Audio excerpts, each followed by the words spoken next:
Environmental issues in the 21st century.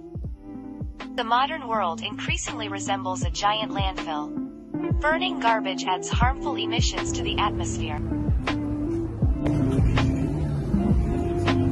Pollution of rivers and reservoirs reduces the supply of drinking water.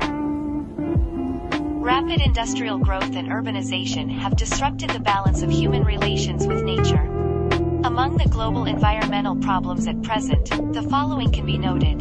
Thousands of plant and animal species have been destroyed and continue to be destroyed. The forest cover has been largely destroyed.